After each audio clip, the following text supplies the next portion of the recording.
Welcome to this episode of Crosshatched, coming from the 202nd annual convention of the Church of New Jerusalem. That's the Swedenborgian Church of North America.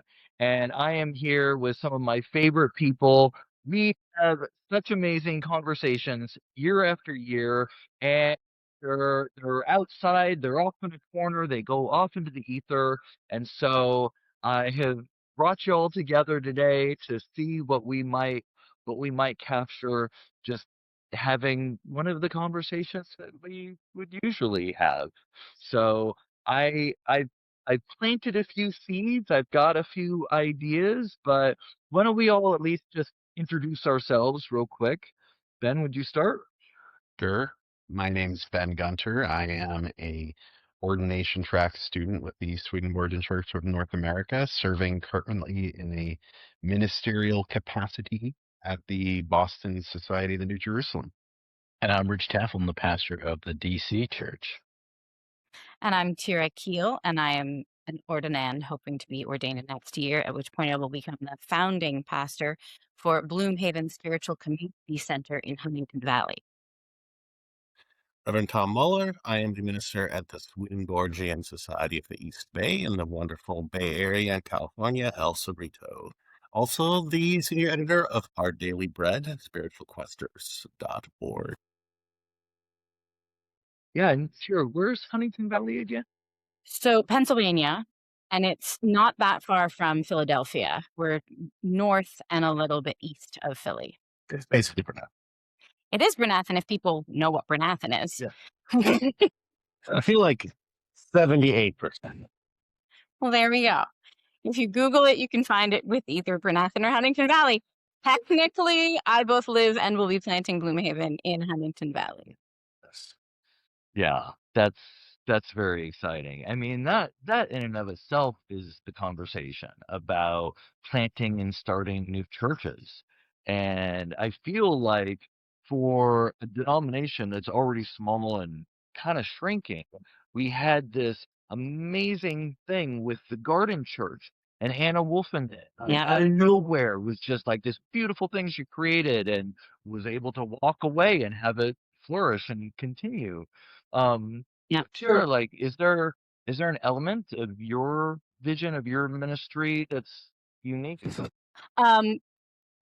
Lots of ways that it's unique, but mostly because of where I'm trying to plant it, where I will be planting it, I should say. So as Tom referenced, I'm right on the doorstep of Bernathen, Pennsylvania, which is the seat of another branch of the Swedenborgian tradition.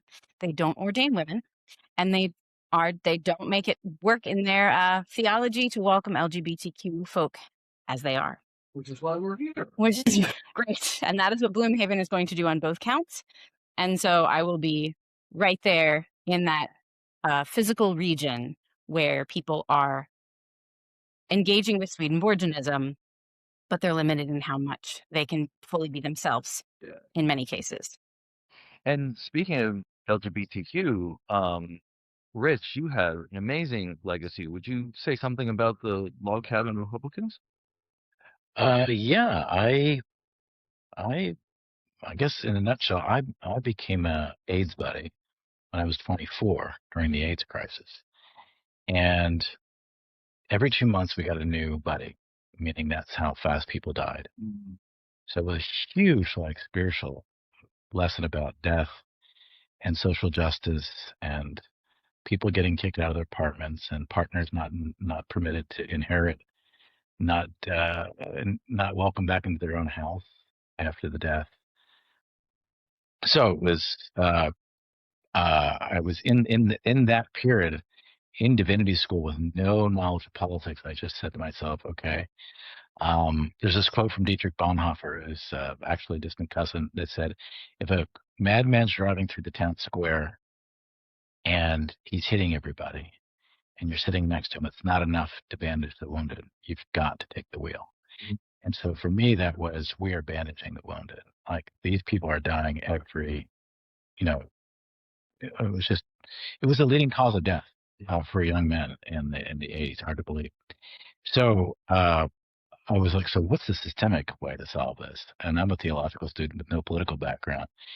what had occurred to me was, if this issue of AIDS doesn't get translated to conservative America, we're going to be in a situation where, if neither party was particularly good on the topic at that time, but the Democrats were definitely more favorable and the Republicans were hostile. And They need more help. And so it became clear to me, if this was not going to get polarized, like abortion or guns or climate, somebody's going to have to translate this to the conservatives. Right. And so I didn't know how I would do that. But long story short, I went on to become assistant minister at the chapel at Harvard. And then I worked on a campaign for a friend, which got me an appointment from the governor of Massachusetts, Bill Weld, to run adolescent health. And he was a Republican, and he was the most pro-gay governor in the United States at the time. Created the first Gay and Lesbian Youth Commission in the country in 1991. Created the first domestic partners for state employees, and let me kind of create an HIV/AIDS campaign, the first in the country for youth, and included condoms. So in that process, I was like, there is a way to communicate to conservatives on this issue, and that success in Massachusetts took me to. I started answering questions from the mayor of Los Angeles and the mayor of New York, and who were Republicans at the time, believe it or not. And they would call and say, like, the AIDS community doesn't work with us. Like, what is HIV? How does this whole thing work? So it was really AIDS that got me launched in all this stuff.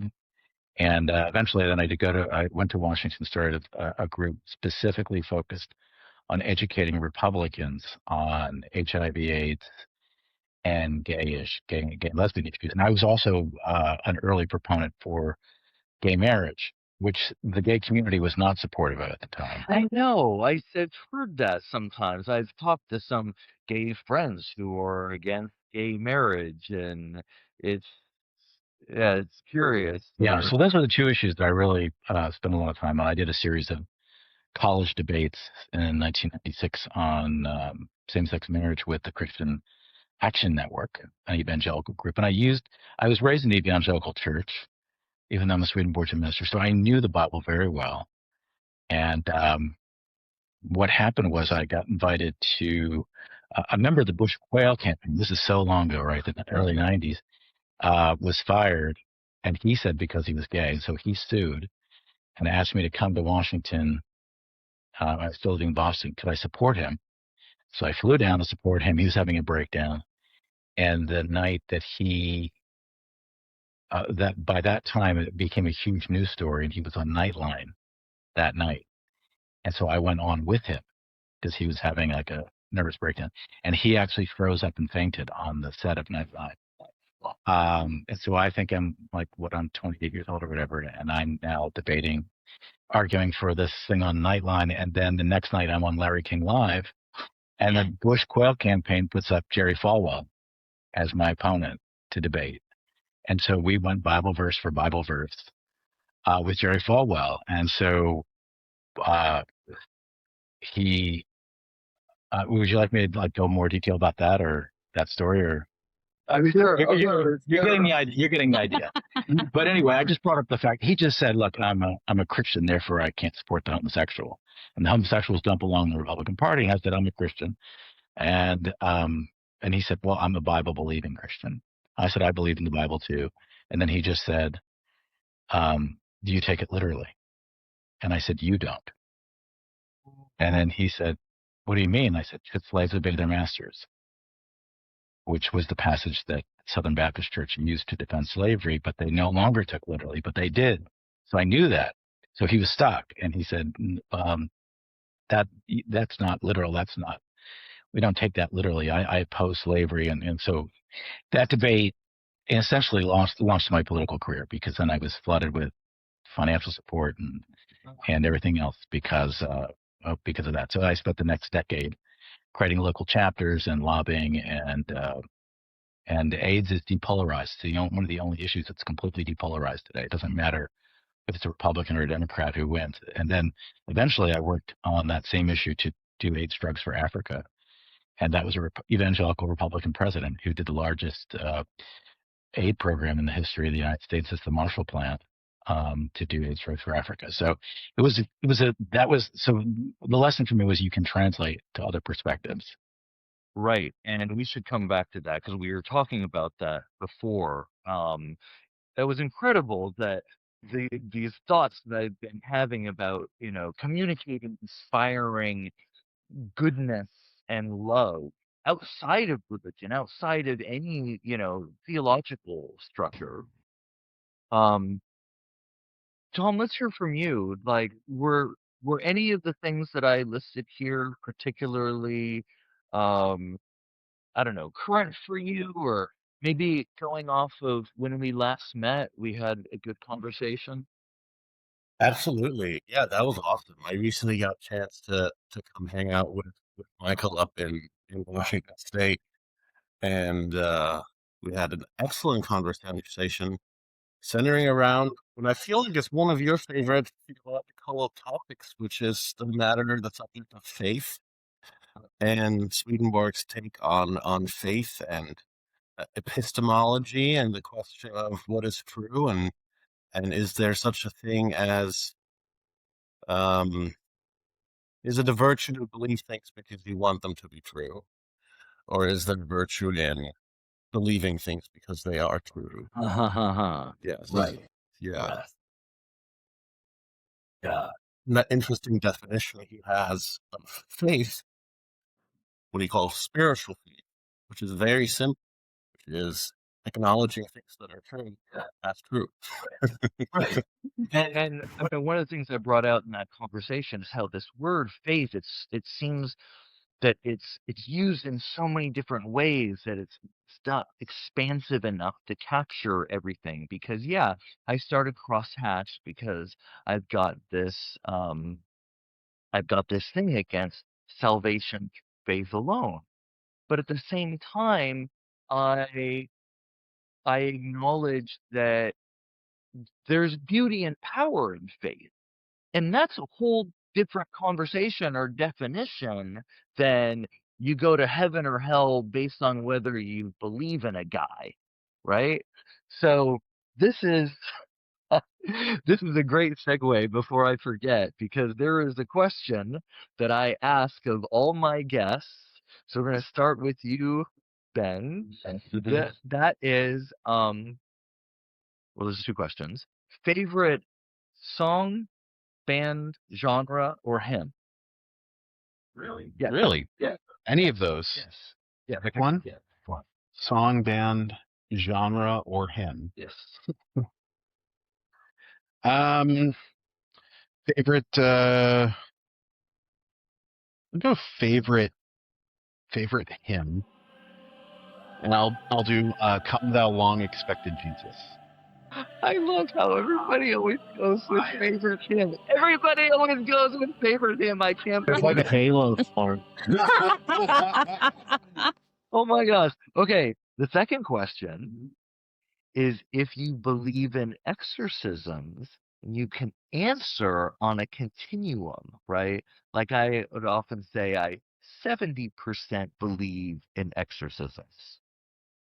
Believe what about them? Believe that, that there's truth, that somebody who has very, very strong faith is able to use that power and cast demons out of a person.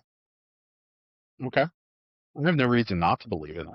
Do you want to qualify it with a percentage? How much? Probably. No, I mean, I don't think it's up to me to make a judgment on other people's experience with the spiritual world. We're talking about a theology. We're talking about a body of work that wherein we study the writings of someone who said that he interacted directly with spirits.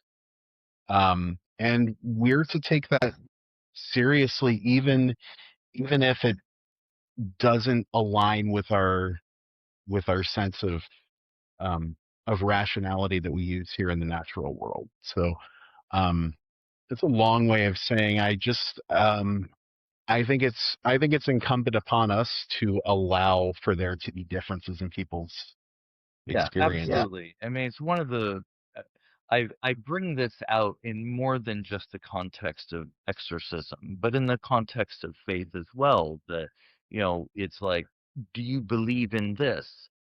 Well, I think I believe, I mostly believe, and I feel like our language is a bit limited in capturing like the extent to which we believe. Not only that, but even the experience that you can think that you 100% believe in God or Jesus, and then all of a sudden you're confronted with a miracle, right? Or maybe a little angel in front of your face, and then all of a sudden your faith, your belief explodes beyond what you knew was possible.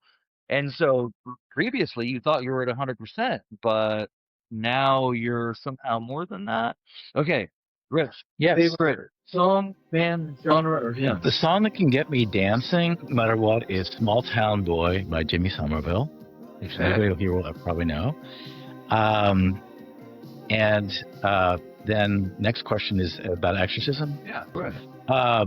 Oh yeah, I completely believe in demonic forces. I've actually seen paranormal activity of things moving, and I've dealt with people who are suffering from that. I've actually had people who come to me for that, and I've prayed for them in that situation. So, but not being Catholic, is it true that when a Christian, not a Catholic, performs that exorcism, it's called deliverance? exorcism is just, it's the Catholics don't hold a corner on that. It's just dealing with demonic. It's just freeing some of that demonic energy, as Jesus did. Yeah. So it's nothing. It's not owned, but the Catholics have. They've done the best with it, and the Protestants. A lot of people don't believe it at all anymore, but it's definitely out there. It's. You saying that you have? Yes, and I've had people come to me and ask me to do that. I've also dealt with situations that would be like paranormal activity, like where physical things have moved. Whoa. Off walls and icons and crosses and stuff, and dealt with people who are in that. So I believe all that. Yeah. I have not seen it, but I feel like I've heard from enough people who, maybe it was through witchcraft or something else, like these forces started turning against them, and it scares the hell out of them. I mean,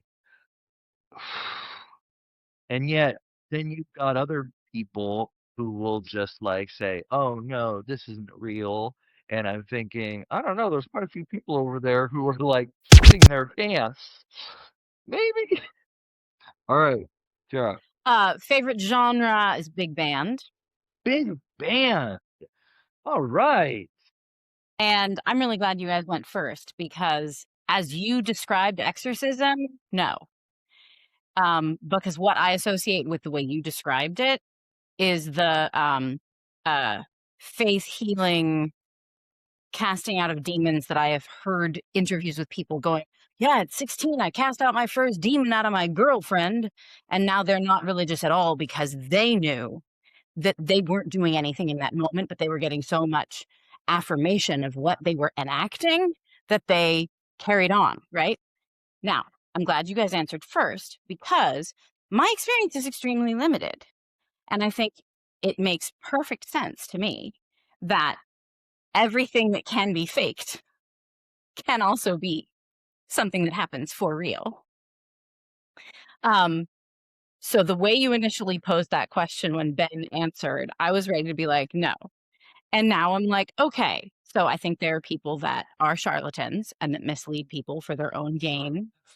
And I do think spirits are real. And I do think angels and demons are people that formerly were alive and are now still living, but as spirit on another plane of existence that Swedenborgians tend to refer to as the spiritual world, or as heaven and hell, respectively.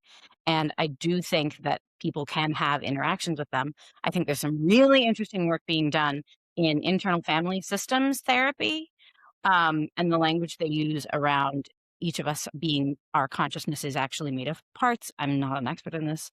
I'm going to get Chelsea Odner to come and talk to us about this, but the idea that we are made up of different parts of our consciousness that we can actually interact with as full individuals, and that those parts carry burdens, and that they talk about unattached burdens, I believe is what the term is, where you are carrying a burden that isn't attached to anything you actually experience. It's just there. And so there are very, very intelligent and very wise people in this field that are connecting those to the idea of evil spirits or possession, and that they can be addressed by doing that process of working with the internal family systems. The internal family. I know, apparently. It's That was amazing.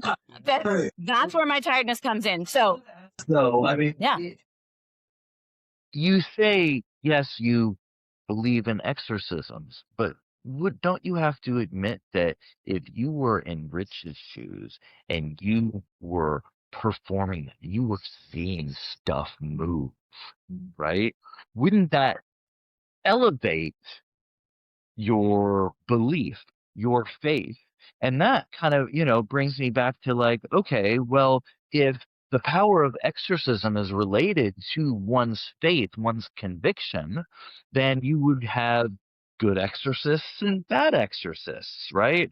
The good exorcists are those that, I guess, have a stronger level of faith, right? I'm boring because I tend to bring things back into like psychology realm. And so I would say there might be a skilled exorcist and an unskilled exorcist as opposed to a good or a bad. And maybe that's just a distinction of no difference. But and for me, I can't speak to what my experience would be. I think quite honestly, there's an inclination or a skill set that Rich has that I don't have. I doubt I will find myself in that situation because I don't think I have that skill set. Now, there's plenty of time ahead of me. Maybe someday you'll check back and I'll be like, oh my gosh. But as of now, I think the only exorcism that I could be skillful in would be in supporting people in a psychological journey for themselves, seeing, identifying, and naming those evil spirits, as I grew up calling them, that are clinging to them, and some part of them needs to release it, and that I could assist in facilitating their journey of releasing it. So it would be me as a skilled facilitator, not as an exorcist casting out that demon. Is that fair? We'll take it. Song, band, genre, or hymn, it's a subgenre of doom metal. which I enjoyed. So that show Oh yeah, absolutely. Yeah.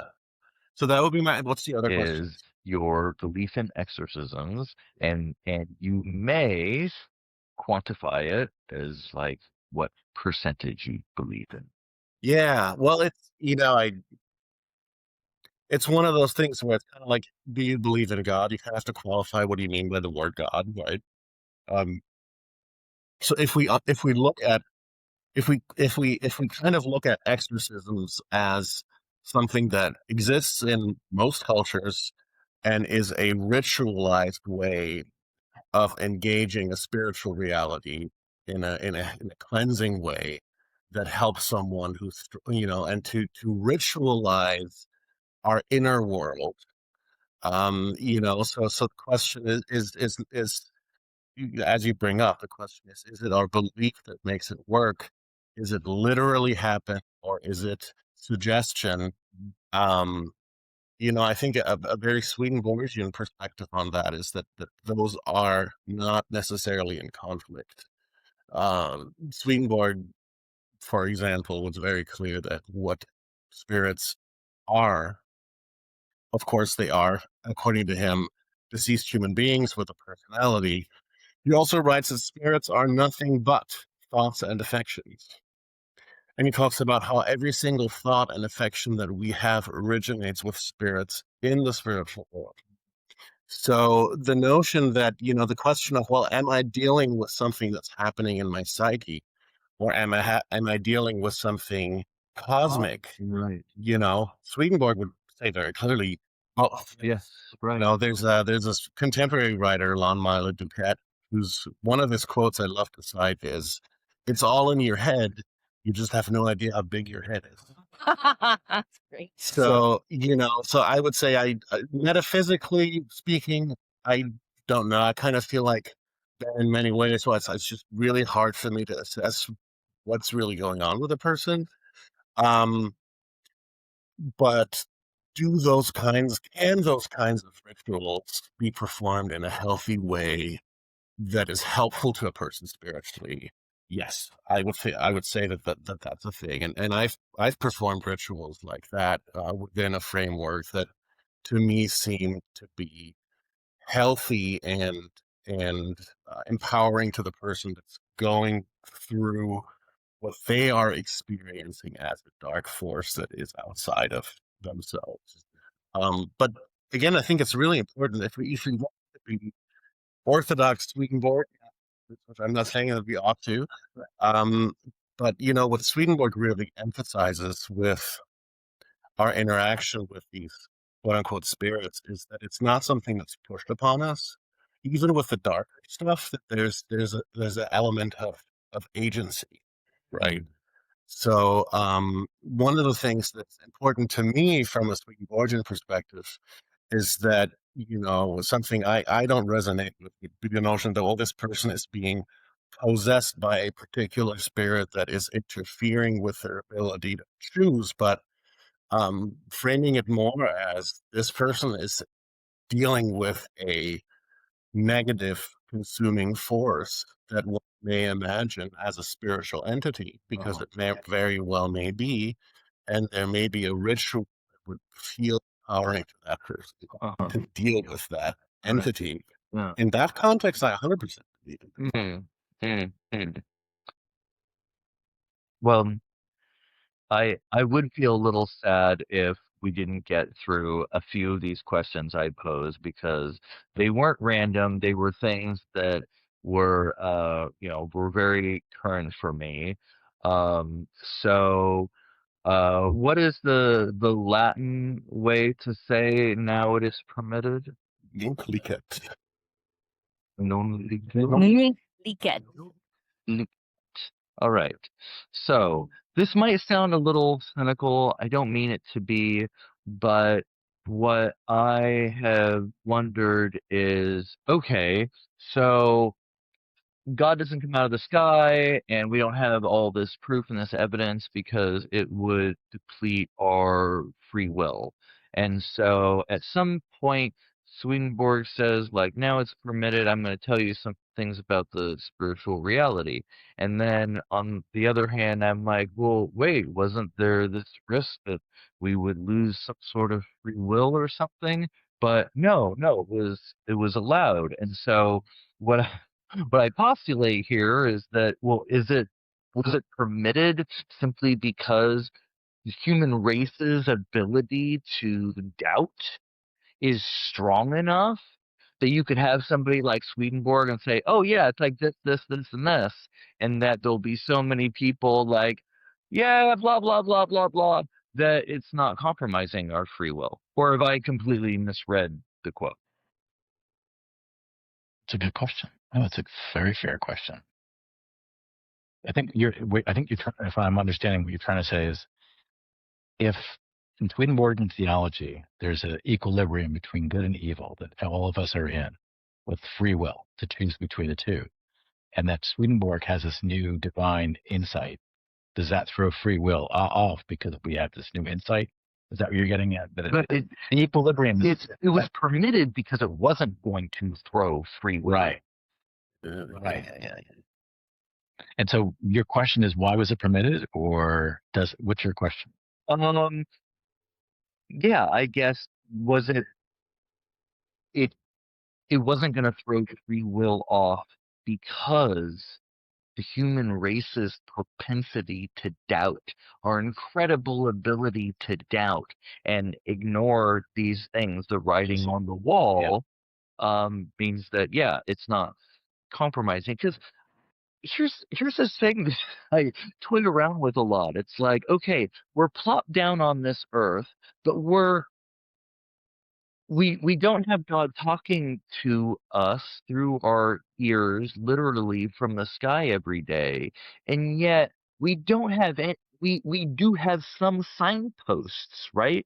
We've got near-death experiences, we have miracles, we have certain things that happen. There's certain signposts, and now it is permitted, these things that give us some amount of affirmation, but it's like there's this balance of how much affirmation we can handle, we can take before it like corrupts or upends the free will. And I wonder a lot about how that balance is determined. How many of these signposts, how many bits of evidence of the supernatural are we permitted to have? And why is it that level?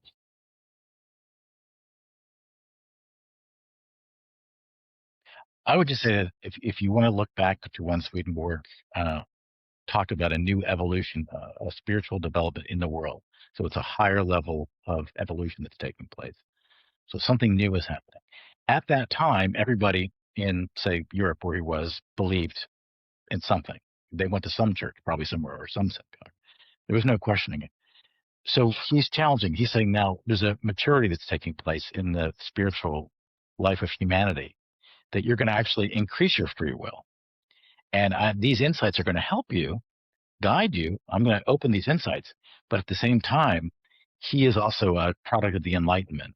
And the Enlightenment originally starts with spiritual leaders saying, wow, we can actually understand the physical world. But today, the Enlightenment has created what never existed before. A secular society that says the only thing that's real is what I can touch with my five senses. So that's a radically new moment in the history of the world. We've never had that before. It's only been around for 300 years.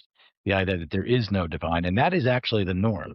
And if you're spiritual now, you're kind of weird. Yeah. So that actually means that today, if you see churches declining, that's actually a healthy sign. And ironically, because it means that people who are in them believe because they've decided to have completely free will. Whereas 300 years ago, they were in it because everybody wants to. Because everybody was. Yeah. So Interesting. And Right. but I Wow. like one of the things I like about your question is with science of near-death experience, and I think psychedelic drugs is another thing I've seen with a lot of people in my community. Those two things are kind of opening things up for people who are completely secular, and the use of mediums, another thing. So people are getting more access to spiritual insights, but at the same time, the culture is still locked in right now as a very secular culture that believes this is, if it's not scientific, it can't be proven through objective testing, it doesn't exist. And so we're at the most secular time in the history of the world, but the spirituality that's growing in that environment, I think, is a much healthier spirituality. And we all need, like, well, I believe because I've experienced. I don't believe because I understand intellectually. I believe because I've experienced things. That's at least for me. So it's I'm constantly getting new things, signposts, guidance, and so forth. Those things are very reassuring. But I'll just give a quick example. I recently had a friend who's a very well-known secular scholar, and I just said, "Would you?" I know a medium who's very good. I said, "Would you sit and talk to this medium? This medium will talk to anybody in your life who's passed accurately." Which I think is a good thing to do once in a while. So, but he would not do it. He's like, that's just so ridiculous. But so he wasn't open to even exploring that thing, because I have a feeling that if you're completely secular and someone says, I'm talking to your grandmother, and in a way that only you know, right, and it's only you would know, that's the thing when they say this thing. So we're getting to the point where I think with near-death experience and other experiences that Swedenborg was predicting, that we're actually developing a deeper spirituality in the world today. Yeah. All right. Agreed. I got another thing for the group here, and this has been pretty heavy on my mind lately. And that is that a common theme in NDEs is how our actions and even our thoughts have far more consequences than we realize. And Swedenborg talked about this too. Yes. Right? A lot. Yes. Right. Okay. Far more extensive Yes. than we realize, really comprehend. Yet it doesn't seem that any religion pushes this as a central theme or reality. Maybe I should say it doesn't seem that there's any mainline religion that pushes this as a central theme or reality.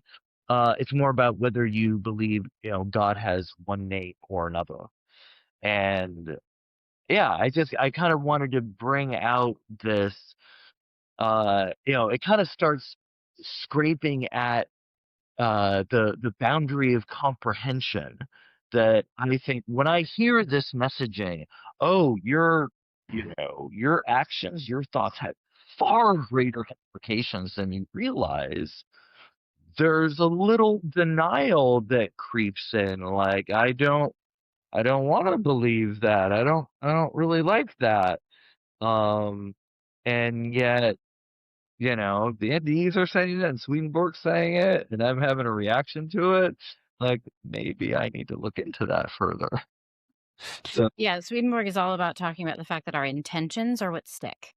And we're worse off if we have wicked intentions and we follow through. And that where we have our agency is recognizing our intentions for what they are, and then choosing actions that direct us toward heaven or toward hell or toward love or away from love. And that we make our intentions are there, whether we enact them or not. And, so he talks about if the only thing keeping you from murdering people is the law, then you're a murderer. yeah, right. You're functionally a murderer. And so, he's all about the intentions. And that, like I said, we make it worse for ourselves the more we confirm ourselves in those inclinations, as some of the translation language use, right? So that's actually one of the ways that it can be a double-edged sword, right? Because we can preach and share a message of self-examination that leads to making choices sometimes against what we want to do, with this hopeful message of over and over and over again, choosing to turn toward love, choosing to turn toward God, can work at that inclination toward harming others. And that's the process of regeneration, right? It can be used to harm people deeply, because I'm looking to minister to people who are told, oh, well, homosexuality is an evil inclination, and so you have to fight that, right? Which I think is a false application of this idea. So it's when we start telling each other which intentions are evil fairly arbitrarily, that we can harm each other with this. But yes, the idea is very much your intentions are what stick to you, is the way I put it. Do any other of you feel like that concept is borderline incomprehensible when I come back to it? And maybe it's the denial, but I feel like that is not being said loudly enough or drilled into my head enough, that the consequences of actions, words, thoughts, it's such a common thing in NDEs. Well, Swedenborg, I already talked about it. I'm just going to say that Swedenborg basically does say that through our whole life, the only way we grow spiritually is by self-awareness. That's the first step. And that when we transition to the next world, to move into that world, we go through a radical self-awareness of every impact of everything we've done in the physical world. So everybody we've impacted, we experience the emotions and feelings of everybody. Yes. But here's the key, and it's done without judgment. It's done in love. So it's an act of self-awareness, but you experience it. So that's what people in the near-death experiences are going to be experiencing. I think if you want to talk about traditional Christianity, they do not. I don't think they want to face the fact that it can be done in love. In other words, that we can have that radical self-awareness and still be loved. We can see our weaknesses. And it's actually quite frightening to think that, as Tyra was just saying, oh my gosh, my thoughts, what I thought about people, the way I've treated people. And so many people who have traveled to the other side describe that the greatest things when they review their life, it was the time they helped somebody very arbitrarily, you know, and in a Yes. very small way. That Right. wasn't their career. That's not what he did, but that emerges as a great thing. So what I love about that insight is whoever you're helping, no matter how small, in any situation, and doing any bit of good, it's good. You don't have to really worry about the impact. You know, you were talking about that concept being kind of incomprehensible, which I'm sure it is on many levels, but it makes me think of sort of how Swedenborg's general idea and worldview shapes that notion, and of course ties into the whole exorcism stuff that we talked about, and all of that stuff. Where Swedenborg has a very kind of a classic Neoplatonic cosmology, meaning he has this notion that, well, there's that oneness, divine oneness that emanates outward. Spiritual world would be an intermediary. The natural world, quote unquote, natural or physical world, is what he calls the outmost. So the notion is, in a lot of modern sort of, certainly postmodern kind of materialism, the notion is that it is the physical that creates, say, our emotions and our feelings. And Swedenborg and other Neoplatonists would have argued that it's actually the other way around. It is the divine, ultimately the divine, by means of the spiritual, that manifests the natural, and that the spiritual is actually on a higher, more true level of reality than the natural. And of course, the celestial, the divine, is on an even higher level of reality, the ultimate truth, right? So I think that ties into what you're saying with the intentionality and all of that. Is that when we are you Swedenborg, when we are observing our inner life, our thoughts and emotions, we are in fact observing something. I'm going to use the word cosmic again, that's going on, that transcends our mind body complex, and I feel like there's some danger sometimes if we take some of these ideas too far, because it can end up in kind of magical thinking. And magical thinking, and not that there's anything wrong with magic, but magical thinking as sort of a psychological phenomenon. I think of people who have obsessive compulsive disorder, and telling someone that, well, if you think badly of this person, you're actually, that's where. And there's, if we look at the New Thought movement, which was heavily influenced by Swedenborg, we see an interpretation that really, really stresses that notion of it is the spiritual that causes the physical. And that's where you end up with certain branches of the New Thought movement that would say preference prayer over medical care. So there's a whole range of trappings as well. But the notion that it's the spiritual that animates the natural is not such a unique idea, but it's central to Swedenborg, extremely central. There's that quote that is kind of paraphrased from Swedenborg, and often falsely attributed to Pierre Teilhard de Chardin, is that we are not human beings having a spiritual experience, but we are spiritual beings having a human experience. That makes more sense. All right. It's all.